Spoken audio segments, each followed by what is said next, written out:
الحمد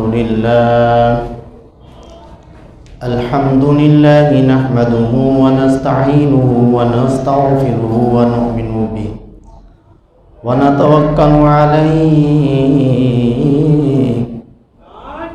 أما بعد فأعوذ بالله من الشيطان الرجيم. بسم الله الرحمن الرحيم. حميم والكتاب المبين. إنا أنزلناه في ليلة مباركة إنا كنا منذرين فيها يفرق كل أمر حكيم. عن علي بن أبي طالب قال قال رسول الله صلى الله عليه وسلم: إذا كانت ليلة النصف من شعبان فقوموا ليلها وصوموا نهارها فإن الله ينزل فيها لغروب الشمس إلى سماء الدنيا فيقول على من مستغفر فاغفر له على مسترزق فارزقه على مبتلى فأعافيه على كذا حتى يطلع الفجر أو كما قال عليه السلام. صدق الله العلي العظيم وصدق رسوله النبي الكريم الأمين. قال الله تبارك وتعالى في شأن حبيبه مخبرا وآمرا: إن الله وملائكته يصلون على النبي يا أيها الذين آمنوا صلوا عليه وسلموا تسليما. اللهم صل على سيدنا محمد وعلى آل سيدنا محمد وبارك وسلم. مولاي صل وسلم دائما أبدا على حبيبك خير الخلق كلهم. هو الحبيب الذي ترجى شفاعته لكل هول من الأهوال مقتحم. محمد سيد القولين والثقلين والفريقين من عرب ومن عجم. صلى الله تعالى على خلقه ونور عرشه محمد وآله وأصحابه أجمعين. واجب الاحترام حاضرین و ناظرین ناظرات، السلام علیکم ورحمۃ اللہ وبرکاتہ. آج کی میری گفتگو کا موضوع ہے شب برات میں امت محمدیہ کو کن کن بڑے انعامات سے نوازا جاتا ہے. دعا فرمائیں اللہ حق کہنے کی توفیق عطا فرمائے اور ہم سب کو اس پر عمل کرنے کی بھی توفیق عطا فرمائے. اللہ تبارک و تعالی نے سورۃ دخان کے اندر ارشاد فرمایا: انا انزلناہ فی لیلۃ مبارکۃ انا کنا منذرین. بے شک ہم نے بابرکت رات میں اس کتاب کو نازل کیا. بے شک ہم ڈرانے والے ہیں. فیہا یفرق کل امر حکیم. اس بابرکت رات میں ہر حکمت والا امر بانٹا جاتا ہے. اس آیت کا بعض مفسرین کے نزدیک مطلب یہ ہے کہ شب برات میں سال بھر جنہوں نے مرنا ہوتا ہے ان کا اسی رات میں نام لکھا جاتا ہے، اور سال بھر میں جتنے بچوں نے پیدا ہونا ہوتا ہے ان کا بھی نام اسی رات میں لکھ دیا جاتا ہے. اور سال بھر میں جس کو جتنا رزق ملنا ہوتا ہے وہ بھی اسی رات میں لکھ دیا جاتا ہے. اور جنہوں نے سال بھر میں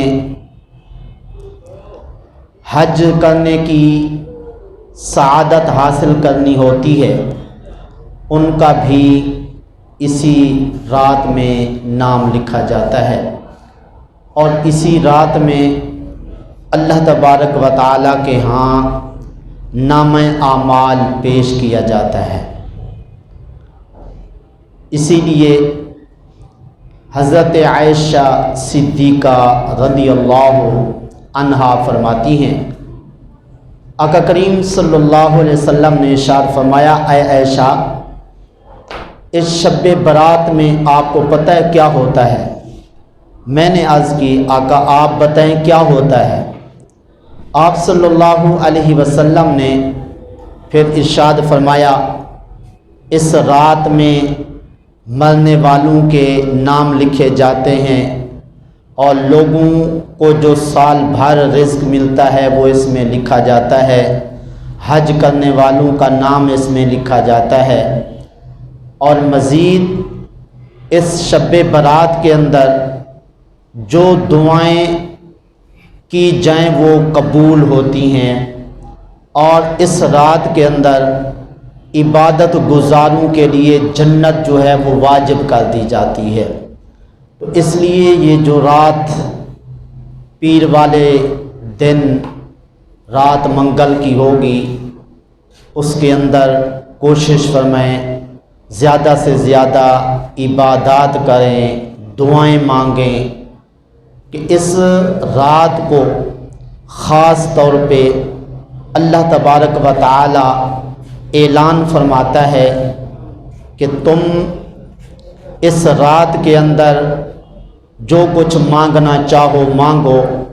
اسی لیے ابن ماجہ شریف کے اندر حدیث ہے، حضرت علی رضی اللہ تعالی عنہ فرماتے ہیں، آقا کریم صلی اللہ علیہ وسلم نے ارشاد فرمایا، اذا کانت لیلۃ النصف من شعبان فقوموا لیلہا وصوموا نہارہا، جب شعبان کی 15ویں رات ہو تو تم رات کو قیام کیا کرو اور دن کو تم روزہ رکھا کرو۔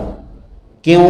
فإن اللہ ینزل فیہا لغروب الشمس الی سماء الدنیا، کہ اللہ تبارک و تعالی سورج غروب ہوتے ہی آسمان دنیا تک نزول فرماتا ہے، اور اس کے بعد اعلان فرماتا ہے، الا من مستغفر فاغفر لہ، کوئی ہے بخشش مانگنے والا میں اسے بخش دوں، الا مسترزق فارزقہ، کوئی ہے رزق مانگنے والا میں اسے رزق دے دوں، الا من مبتلن، ایک روایت میں مبتلن ہے کہ کوئی ہے مصیبت زدہ میں اس کی مصیبت کو دور کر دوں، الا قضا الا قضا، ہے کوئی فلاں فلاں حاجت والا میں اس کی وہ حاجت پوری کر دوں، یہاں تک کہ صبح صادق ہو جاتی ہے۔ تو اس رات کے اندر اللہ تبارک و تعالی خود اعلان فرماتا رہتا ہے، کوئی بھی حاجت مند، کوئی بھی دعا کرنے والا، کوئی بھی مصیبت زدہ جی مجھ سے مانگنے والا ہو میں اسے عطا کر دوں۔ تو اس لیے جب اللہ پاک خود اس رات میں اعلان فرماتا ہے تو ہمیں اس رات میں غافل نہیں رہنا چاہیے، خود بھی اس رات میں عبادت کریں، اپنے گھر والوں کو بھی عبادت کے لیے ابھی سے تیار کرنا شروع کر دیں، تاکہ وہ بابرکت رات جو ہے شب برات، اس کے اندر جی زیادہ سے زیادہ عبادت کر کے زیادہ سے زیادہ عبادت حاصل کر لیں۔ اب یہ ہے کہ اس رات کو آقا کریم صلی اللہ علیہ وسلم نے قیام کرنے کا حکم فرمایا۔ اب اس رات کو قیام کرنے کا کتنا عظیم ثواب ہے، نزہۃ المجالس میں ہے، حضرت عیسیٰ علی نبینا علیہ الصلاۃ والسلام ایک دن جا رہے تھے، ایک پہاڑ پر سے جب گزرے تو اس پہاڑ کے اوپر ایک پتھر بہت زیادہ خوبصورت دکھائی دیا۔ دیکھ کے حیران ہوئے، اتنے میں اللہ تبارک و تعالی نے فرمایا اے روح اللہ، اس سے بھی عجیب چیز میں آپ کو نہ دکھا دوں؟ عرض کی کیوں نہیں مولا؟ تو اتنے میں وہ پتھر جو ہے وہ پھٹ گیا۔ اس پتھر سے ایک بزرگ نمودار ہوا جس کے ہاتھ کے اندر عصا تھا، اور اسی پتھر کے اندر ایک انگور کا درخت تھا۔ اسی انگور کے جو اس درخت کے میوے تھے وہ بزرگ جو ہے اس کو تناول کرتے تھے۔ تو حضرت عیسیٰ علیہ السلام نے اس بزرگ سے پوچھا اے بزرگ، تم کتنے عرصے سے یہاں پہ رہ رہے ہو؟ تو وہ بزرگ کہنے لگا مجھے یہاں پہ 400 سال ہو گئے اللہ کی عبادت کرتے ہوئے۔ تو حضرت عیسیٰ علیہ السلام نے یہ سن کر اللہ کی بارگاہ میں عرض کی مولا 400 سال ہو گئے اس بندے کو یہاں پہ عبادت کرتے ہوئے، مجھے تو یہی محسوس ہوتا ہے کہ اس سے بڑھ کر کوئی فضیلت والا تو نے کوئی بندہ پیدا نہیں کیا ہے۔ اللہ نے فرمایا نہیں اے روح اللہ، اس سے بھی بہتر میں نے بندہ پیدا کیا ہے۔ وہ کون سا؟ فرمایا کہ جو میرے محبوب کا کوئی امتی شب برات میں 2 رکعت نماز نفل پڑھ لے گا، میں اسے اس 400 سالہ عبادت کرنے والے بزرگ سے بھی زیادہ ثواب عطا کروں گا۔ سبحان اللہ۔ اب ذرا غور فرمائیے، ہے تو ایک ہی رات، لیکن ایک رات میں 2 نفل پڑھنے کا کتنا بڑا عظیم ثواب، کہ 400 سالہ عبادت سے بھی بڑھ کر جو ہے 2 رکعت نماز نفل پڑھنے پر ثواب دیا جاتا ہے۔ پھر آگے کتنے ہم خوش نصیب ہیں، آقا کریم صلی اللہ علیہ وسلم کی امت میں ہمارا شمار ہے۔ لیکن حضرت عیسیٰ نبی علیہ الصلاۃ والسلام اللہ کے پیغمبر ہونے کے باوجود جب یہ سنتے ہیں کہ اللہ نے فرمایا 2 رکعت نماز نفل جو میرے محبوب کا امتی پڑھ لے گا اس شب برات کے اندر، میں 400 سالہ عبادت سے بھی زیادہ اسے ثواب عطا کروں گا۔ اس کے بعد حضرت عیسیٰ علیہ السلام نے خود کیا کہا کہ کاش کہ میں محمد صلی اللہ علیہ وسلم کی امت میں شامل ہوتا۔ کہ اتنا عظیم ثواب جو ہے اللہ تبارک و تعالی امت محمدیہ کے حصے میں رکھ دیا ہے۔ تو اس لیے یہ رات ہماری غفلت میں نہیں گزرنی چاہیے۔ اور پھر یہ رات جو ہے جب آتی ہے، اس رات کے اندر فرشتے جو ہے امت محمدیہ جو کہ عبادت کے اندر مصروف ہوتے ہیں، کیا کیا ان کو مبارکباد دیتے ہیں۔ حضرت ابی بن کعب رضی اللہ تعالی عنہ فرماتے ہیں آقا کریم صلی اللہ علیہ وسلم نے ارشاد فرمایا ایک رات میرے پاس جبریل علیہ السلام آئے اور آ کے کہا اے محمد صلی اللہ علیہ وسلم آپ کھڑے ہوئیے اور آپ جو ہے رات کو قیام کیجئے۔ میں نے کہا اے جبریل یہ کون سی رات ہے؟ حضرت جبریل علیہ السلام نے کہا یہ شب برات ہے، اور اس شب برات کے اندر اللہ تبارک و تعالیٰ کی رحمت کے 300 دروازے کھل جاتے ہیں، اور اس رات کے اندر جب 300 رحمت کے دروازے کھل جاتے ہیں، 4 قسم کے لوگوں کو علاوہ سب کو بخش دیا جاتا ہے۔ کون سے بدقسمت لوگ ہیں جن کی اس رات میں بخشش نہیں ہوتی؟ فرمایا کہ جبریل علیہ السلام نے بتایا مشرک، بغض اور کینہ رکھنے والے، اور شرابی اور بدکار، ان 4 لوگوں کے علاوہ سب کی بخشش کر دی جاتی ہے۔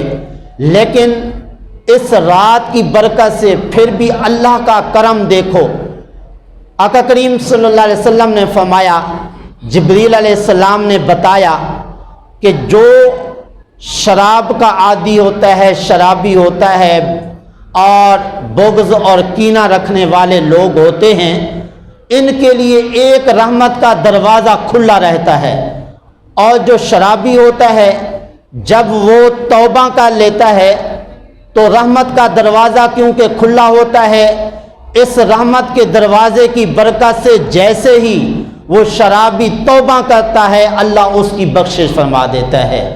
اسی طرح بغض اور کینہ رکھنے والے جو لوگ ہیں، وہ چاہے آپس میں بھائی ایک دوسرے سے نہ بولتے ہوں، یا ماں باپ اور اولاد کے اندر کوئی بغض کینہ ہو، ماں باپ ناراض ہوں اپنے اولاد سے اور اولاد اپنے ماں باپ سے دور ہوں، اور اسی طرح عزیز رشتہ دار جو ہے ایک دوسرے سے بغض اور کینہ رکھے ہوئے ہوں، تو اس رات میں ان کی بھی بخشش نہیں ہوتی۔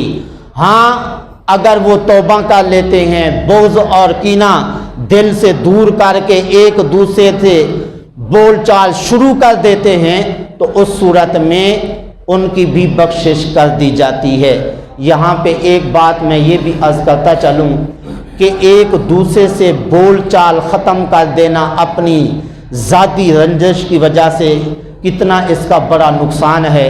مشکوٰۃ شریف میں ہے، آقا کریم صلی اللہ علیہ وسلم نے فرمایا 3 دن تک جو بندہ نہیں بولتا ہے اپنے کسی مسلمان بھائی سے، اس کے بعد مر جائے تو وہ سیدھا دوزخ میں جائے گا۔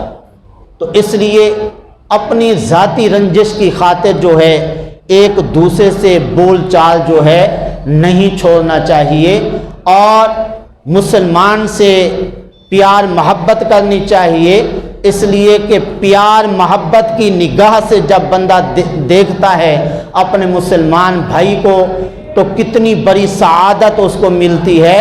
آقا کریم صلی اللہ علیہ وسلم نے فرمایا جو اللہ کی رضا کے لیے مسلمان بھائی کو ایک مرتبہ شفقت اور مہربانی کی نگاہ سے دیکھتا ہے تو مسجد نبوی شریف میں 1 سال کے اعتکاف کا اسے ثواب ملتا ہے۔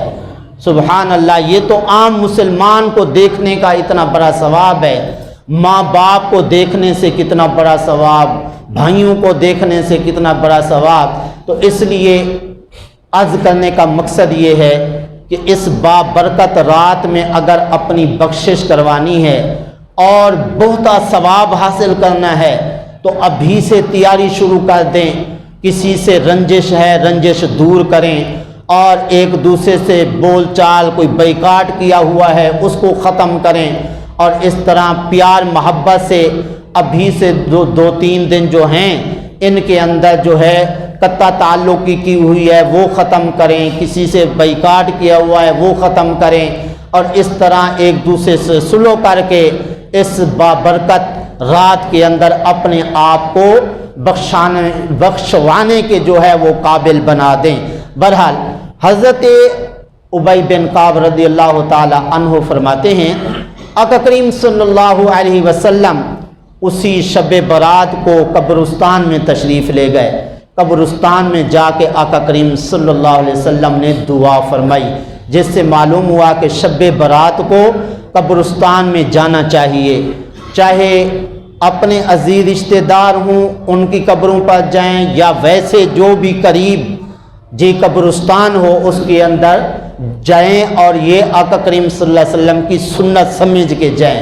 ویسے بھی قبرستان میں جانے سے بندے کے اندر انقلاب برپا ہوتا ہے، کیونکہ قبروں کو دیکھنے سے بندے کو آخرت یاد آتی ہے۔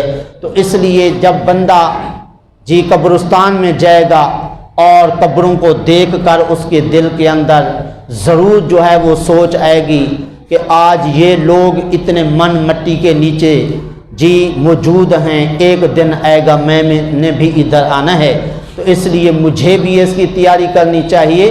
تو اس طرح جب یہ غور و فکر کرے گا تو اس کے دل کے اندر انقلاب آ جائے گا۔ تو بہرحال آقا کریم صلی اللہ علیہ وسلم کی سنت سمجھ کے شب برات کو قبرستان میں بھی جانا چاہیے، اور آقا کریم صلی اللہ علیہ وسلم کی سنت ہے شب برات کو آقا کریم صلی اللہ علیہ وسلم نے اپنی امت کے لیے بخشش کی دعا کی ہے، اس لیے مسجد میں، گھر میں، قبرستان میں جا کے آقا کریم صلی اللہ علیہ وسلم کی پوری امت مسلمہ کی بخشش کی دعا کرنی چاہیے۔ پھر آقا کریم صلی اللہ علیہ وسلم نے فرمایا کہ شب برات کو رات کے چوتھے پہر کے اندر حضرت جبریل علیہ السلام دوبارہ آئے اور آ کے کہا، اے محمد صلی اللہ علیہ وسلم آپ آسمان کی طرف دیکھیے۔ آقا کریم صلی اللہ علیہ وسلم فرماتے ہیں میں نے جو آسمان کی طرف دیکھا، میں نے دیکھا تو رحمت کے دروازے کھلے ہوئے تھے، اور جتنے رحمت کے دروازے کھلے ہوئے تھے ہر رحمت کے دروازے پر ایک فرشتہ موجود تھا، اور وہ فرشتہ آوازیں دے رہا تھا۔ کیا آوازیں دے رہا تھا؟ فرمایا کہ ایک رحمت کے دروازے پر فرشتہ مقرر تھا، اور وہ یہ آواز دے رہا تھا، مبارک ہو اس شخص کو کہ جو اس رات میں اللہ کی عبادت کر رہا ہے۔ دوسرے رحمت کے دروازے پر ایک فرشتہ مقرر تھا، وہ یہ آواز دے رہا تھا، مبارک ہو اس آدمی کو جو اس رات میں سجدہ کر رہا ہے۔ اور تیسرے رحمت کے دروازے پر ایک فرشتہ موجود تھا، وہ یہ آواز دے رہا تھا، خوشخبری دے رہا تھا، مبارک ہو اس شخص کو جو اس رات میں رکوع میں کھڑا ہوا ہے۔ اور اسی طرح فرمایا رحمت کے اور دروازے پر میں نے دیکھا ایک فرشتہ، وہ یہ آواز دے رہا تھا کہ خوشخبری ہو اور مبارک ہو اس شخص کو جو اس رات میں اپنے رب سے دعا مانگ رہا ہے۔ اور رحمت کے فرشتے کو میں نے دیکھا، اور وہ رحمت کے دروازے پر وہ کہہ رہا تھا کہ مبارک ہو اس شخص کو کہ جو اللہ تعالیٰ کی بارگاہ میں مناجات کر رہا ہے۔ اسی طرح ایک اور فرشتہ یہ آواز دے رہا تھا کہ مبارک ہو اس شخص کو کہ جو اللہ تعالیٰ کو ایک مانتا ہے۔ اور اسی طرح ایک فرشتہ یہ آواز دے رہا تھا، مبارک ہو اس شخص کو کہ جو مسلمان ہے۔ اسی طرح ایک فرشتے کو میں نے سنا، وہ کہہ رہا تھا کوئی ہے بخشش مانگنے والا اسے بخش دیا جائے۔ اسی طرح ایک اور فرشتہ کہہ رہا تھا کہ کوئی ہے توبہ کرنے والا اس کی توبہ قبول کر لی جائے۔ اور اسی طرح ایک فرشتہ یہ آواز دے رہا تھا کہ کوئی ہے دعا مانگنے والا اس کی دعا کو قبول کر لیا جائے۔ تو اس طرح یہ صبح صادق تک جو ہے سلسلہ جاری و ساری رہا۔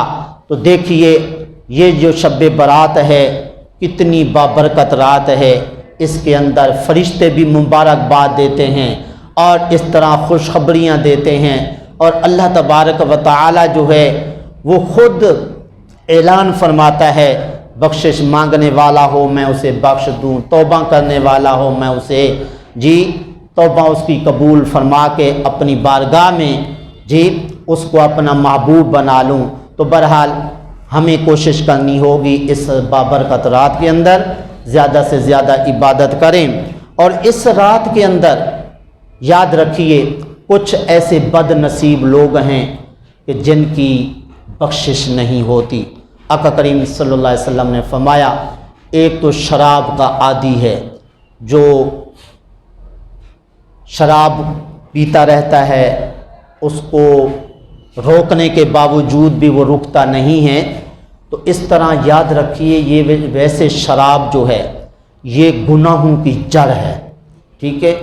آج کل تو اللہ تعالیٰ معاف فرمائے، جس طرح لوگ کوک پیتے ہیں نا کھانا کھانے کے بعد، بعض مقامات پر شراب اسی طرح چلتی ہے، حالانکہ اللہ تعالیٰ نے ارشاد فرمایا یہ شراب پلیت ہے، شیطان کے عمل سے ہے کہ شیطان ورگلاتا ہے کہ تو اس کو پی لے۔ اور پھر یہ بھی ذہن میں رکھیے بعض اوقات شراب پینے کے بعد اگر نشے کی حالت میں کوئی بندہ اپنی شراب پینے کے بعد بیوی کو طلاق دے دیتا ہے، یعنی اس کی زبان سے نکل جاتے ہیں کہ تجھے طلاق ہے تو طلاق ہو جاتی ہے۔ اب کوئی کہے کہ جی شراب کی پینے کی حالت میں اس کو تو نشہ آ گیا، تو اب نشہ کی حالت میں وہ تو مجبور ہے تو طلاق تو نہیں ہونی چاہیے۔ یہ شرعی طور پہ اس کو سزا دی جائے گی کہ وہ شراب نہ پیتا، اس کو نشہ نہ آتا، تو اس طرح وہ بیوی کو طلاق نہ دیتا۔ تو اس لیے شراب کی حالت میں اگر طلاق دے دے گا طلاق بھی ہو جائے گی۔ تو اس طرح کتنے لوگ ہیں جو شراب پینے کے بعد نہ ان کو اپنی ماں بہن کی پہچان ہوتی ہے، نہ بیوی کی پہچان ہوتی ہے، اس طرح وہ جی معاذ اللہ طلاق کے لفظ بول لیتے ہیں اور زبان سے نہ جانے کیا کیا بکواسیں بولتے ہیں۔ تو بہرحال ایسی چیز سے بچنا چاہیے کہ یہ برائیوں کی جڑ بھی ہے۔ تو بہرحال شراب نوشی کرنے والا جو ہے اس بابرکت رات میں، شب برات میں جی بخشا نہیں جاتا ہے۔ تو اس لیے اگر بخشش کروانی ہے ابھی سے جو ہے وہ شراب نوشی کرنے والے جو لوگ ہیں وہ توبہ کر لیں، اللہ تعالیٰ سے معافی مانگے۔ اسی طرح ماں باپ کا جو نافرمان ہے اس کی بھی بخشش اس بابرکت رات میں نہیں ہوتی ہے۔ تو اس لیے جن لوگوں نے اپنے ماں باپ کو ناراض کیا ہوا ہے وہ ابھی سے اپنے ماں باپ کو راضی کریں۔ ہاں بالفرض اگر کسی کے ماں باپ اس دنیا سے ناراضگی کی حالت میں چلے گئے تو اب وہ تو قبروں میں ہیں، اب کس طرح ان کو راضی کیا جائے؟ آقا کریم صلی اللہ علیہ وسلم نے اس کا بھی طریقہ بیان فرمایا ہر جمعے کو ان کی قبروں کے پاس جائیں، ان کے لیے ایصال ثواب کریں تو اللہ تعالیٰ کے ہاں وہ فرما برداروں میں لکھا جائے گا۔ تو اس لیے اگر کسی کے ماں باپ ناراضگی کی حالت میں اس دنیا سے تشریف لے گئے، اب اگر راضی کرنا چاہتے ہیں آج جمعہ ہے، اپنے ماں باپ کی قبروں پر جائیں اور ان کو ایصال ثواب بھی کریں اور ان کو جا کے کہیں آپ ہم سے راضی ہو جائیں، کیونکہ ماں باپ جب اس دنیا سے چلے جاتے ہیں ان کے ہاں اولاد کی نیکیاں برائیاں پیش ہوتی ہیں۔ اگر اچھائیاں اور نیکیاں دیکھتے ہیں تو اس صورت میں اللہ کی بارگاہ میں کہتے ہیں اے اللہ جس طرح یہ ہماری اولاد نیکیاں کر رہی ہے اسی طرح آئندہ بھی انہیں نیکی کرنے کی توفیق دے دے۔ اگر برائیاں دیکھتے ہیں تو پھر پریشان ہوتے ہیں۔ لہٰذا اگر اولاد جو ہے ماں باپ کی قبروں پر جائے گی ان کو راضی کرنے کے لیے تو ماں باپ ان کو دیکھتے ہیں، اور اس طرح اگر وہاں پہ رو کے عرض کریں گے ماں باپ کی خدمت میں تو ضرور ماں باپ جو ہے وہ راضی ہو جائیں گے۔ تو بہرحال ماں باپ کی نافرمانی کرنے والے جو لوگ ہیں وہ شب برات آنے سے پہلے اپنے ماں باپ کو راضی کر لیں۔ اسی طرح فرمایا کہ بغض اور کینہ رکھنے والے جو لوگ ہیں ان کی بھی بخشش نہیں ہوتی ہے، اور اسی طرح جو جادوگر لوگ ہیں ان کی بھی اس رات میں بخشش نہیں ہوتی ہے۔ یاد رکھیے کہ یہ جادوگر جو ہے کبیرہ گناہوں میں سے ہے۔ اگر کوئی جادوگر کے پاس جا کے کوئی جادوگری کرواتا ہے، کسی کے اوپر جادو کرواتا ہے، حلال سمجھ کے کروائے گا تو دائرہ اسلام سے خارج ہو جائے گا، اور اس طرح ایسا بندہ اللہ تعالیٰ کو ناپسند ہے، کیونکہ جادوگری کے اندر جو جادو کرواتا ہے اس کا کیا مقصد ہوتا ہے؟ اس کے کئی مقاصد ہوتے ہیں، یا تو یہ کہ یہ جو میرا عزیز رشتہ دار ہے، یہ میرا دوست ہے، یہ خوش کیوں ہے، اور اس کی خوشی ختم کرنے کے لیے جادو کرواتا ہے، یا جو ہے ہمسایہ کوئی اچھا کاروبار کرتا ہے اس کا کاروبار باندھنے کے لیے وہ جادو کرواتا ہے۔ تو اس طرح کئی مقاصد ہوتے ہیں۔ اس طرح اپنے مسلمان بھائی کو جی پریشان کرنے کے لیے جو جادو کرواتا ہے تو اس طرح ایسا بندہ اللہ تعالیٰ کو ناپسند ہوتا ہے، اس لیے جادوگری سے بچیں، اور اس طرح اگر جادو کیا ہوا ہے تو ابھی سے اللہ تعالیٰ کی بارگاہ میں توبہ کریں، اور وہ جو تعویذ رکھے ہوئے ہیں، دم کرائے ہوئے ہیں، وہ فوری طور پہ اٹھا کے پانی کے اندر پھینکیں تاکہ مسلمان بھائی کو جتنی تکلیف ہو گئی آگے اللہ تعالیٰ معاف فرماوے۔ اور اسی طرح فرمایا کہ ایک دوسرے سے رنجش رکھے ہوئے دل کے اندر کینہ اور بغض جو ہے وہ اگر ہے، اور اسی طرح کسی کا حق مرا ہوا ہے اور اس طرح حق مار کے اپنے مسلمان بھائی کو پریشان کیے ہوئے ہے، تو اس طرح وہ حق بھی فوری طور پہ دے کر اس بابرکت آنے والی رات سے پہلے جو ہے اپنے آپ کو تیار کر لیں۔ تو بہرحال میں عرض کر رہا تھا، شب برات کے اندر گناہوں کی بخشش بھی ہوتی ہے، جنت بھی واجب ہوتی ہے، اور اس طرح جو ہے جو کچھ مانگا جائے اللہ تعالیٰ وہ عطا فرماتا ہے۔ تو اس لیے ان تمام برکات کو حاصل کرنے کے لیے ابھی سے تیار ہو جائیں۔ دعا ہے اللہ تعالیٰ کی بارگاہ میں جو کچھ کہا صحیح عمل کی توفیق۔